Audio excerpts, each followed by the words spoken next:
Ajili aliambiwa tumbo lake ni kiwanda cha kutengenezea watu wa aina gani. Amen. Ila Sara tuliambiwa. Kwa hiyo mbegu ikaenda kwenye kiwanda cha tofauti. Kwa Mungu hawezi kutia nguvu hapo kwa sababu tayari pana makosa.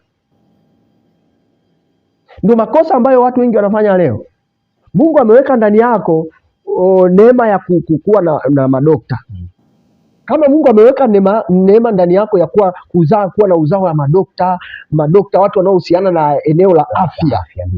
Maana yake Mungu atakukutanisha na mwanamke ambaye tumbo lake ni kiwanda cha kutengeneza watu ambao ni madokta. Ili mbegu iende mahali sahihi.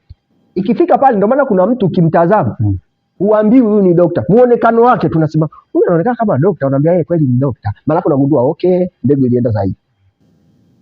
Sasa unakuta mwingine ana muonekano wa kidokta, yaani ukimwangalia dokta lakini fundi ujenzi. Hao watu wapo. Yaani wewe unamtazama, unasema mbona huyu anaonekana kama mtu fulani hivi? Lakini anachokifanya hakifanani.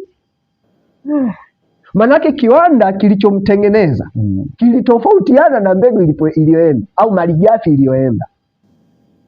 Malighafi iliyoenda ilikuwa inahitaji malighafi itengeneze tuseme fundi ujenzi. Ila akakuta kwenye kiwanda kinasema sisi tunatengeneza madokta. Kwa hiyo yule mtu atatengenezwa kama dokta ila ndani ana fundi ujenzi. Kwa ugumu ndio unakuja kutokea sasa hapo. Kwa mtu anakuwa muonekano wake ni tofauti na anachokifanya. Ndio maana kuna watu, kwa nini tunaongelea Mungu akumuumba mtu kwa sura moja? Kwa nini sisi wote tusingekuwa na sura moja? Yaani kwamba ukimtazama mimi, ukimtazama wewe, wote tunafanana. Hamna. Ndio maana utakuta kuna warefu, kuna wafupi. Kuna wanene, kuna wembamba. Kuna weupe, kuna weusi. Wote wana sababu. Ndio maana sasa hivi Mungu kama amekudesign wewe uwe labda TANESCO unapanda kule juu kufunga mistimu ile manyaya umeme yale ya kilomita ngapi juu kule, yale manyaya yanayopitisha umeme mkubwa.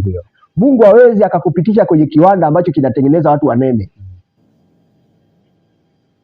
Atakupitisha kwenye kiwanda ambacho kinatengeneza watu ambao miili yao wanaweza kustahimili kupanda kule juu wasipate shida.